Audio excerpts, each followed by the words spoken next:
Bonjour à tous, mon nom est Pascal Borel et je vous parle des montagnes suisses.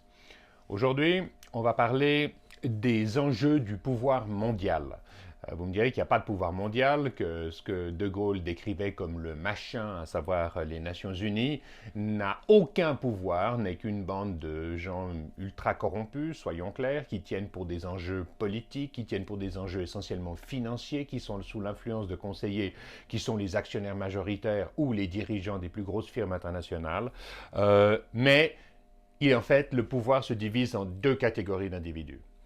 Il y a, enfin, le pouvoir est mis en place selon deux modes différents. Le premier mode, c'est les gens qui sont des libertaires, des gens qui veulent une liberté individuelle, personnelle, liberté d'expression, liberté d'entreprendre, liberté de créer, qui soit la plus grande possible. C'est des gens qui sont contre l'interventionnisme étatique, c'est des gens qui sont contre la centralisation du pouvoir.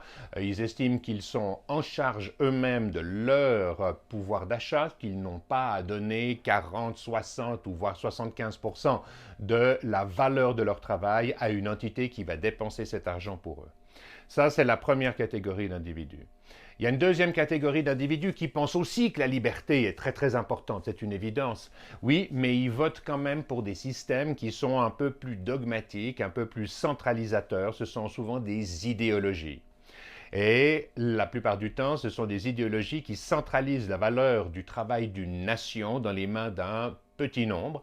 Alors ça pouvait être un empereur ou un roi à l'époque ou un dictateur aujourd'hui. Aujourd'hui, ce sont quand même, à l'image de la Chine, des structures gouvernementales comme le Parti communiste chinois qui centralisent dans les mains d'une élite, entre guillemets, parce que ça n'a rien d'une élite, c'est plutôt des gens qui sont des administratifs au service des centres de profit qu'on trouve dans la nation, qui sont des citoyens, entrepreneurs, qui sont des sociétés, mais les centres de coût que représentent les politiques aujourd'hui n'ont d'existence qu'au travers le fait de centraliser la valeur de votre travail dans leurs mains au travers des taxes directes, indirectes et de succession, et d'une façon générale, de vous faire croire, de nous faire croire qu'ils travaillent exclusivement pour notre bien-être, qu'ils sont là pour faire ce qui est dans notre intérêt, alors même qu'ils vivent sous forme parasitaire à nos dépens. Et finalement, que vous fassiez partie d'une catégorie d'individus qui pensent que les libertés, ou que vous devez, entre guillemets, abdiquer quelques-unes de vos libertés au profit du plus grand nombre et de l'intérêt commun, ne change pas grand-chose au système de pouvoir auquel vous allez être exposé, dans lequel vous devrez évoluer. Parce que, in fine, les intérêts des êtres humains qui sont au pouvoir vont faire en sorte que c'est à peu près les mêmes finalement. Que vous soyez de gauche ou de droite, la junte au pouvoir va vous prendre de plus en plus de liberté, va faire en sorte de drainer de plus en plus de capital, mais ça s'arrêtera un peu là.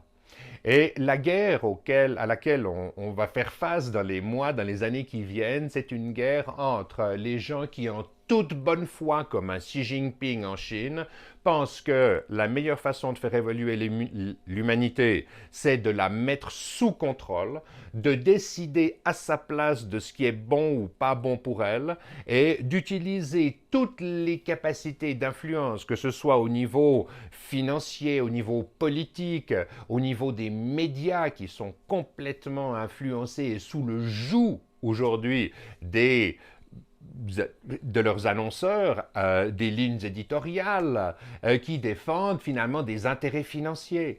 Donc ça veut dire que, à titre d'exemple, le retour, par exemple, des démocrates au pouvoir aux États-Unis va correspondre au retour de la corruption.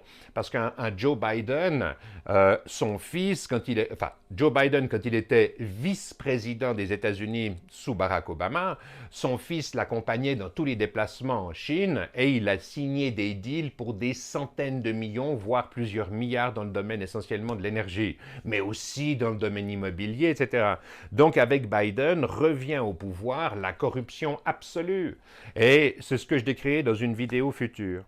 Maintenant, voilà, je décris les enjeux qu'on a devant nous dans les mois, dans les années qui viennent. On va utiliser ce mois de décembre pour petit à petit progresser dans la compréhension à travers des exemples pratiques, mais la lutte de pouvoir qui s'annonce ou les gens qui pensent que la centralisation est la meilleure façon de faire progresser l'humanité et les autres qui pensent que non, les libertés sont aux citoyens, aux individus, eh bien, il va y avoir une lutte assez importante entre ces deux tendances. Voilà, je vous remercie pour votre aimable attention. Paix à vous et à tous les citoyens de la planète. Peace out.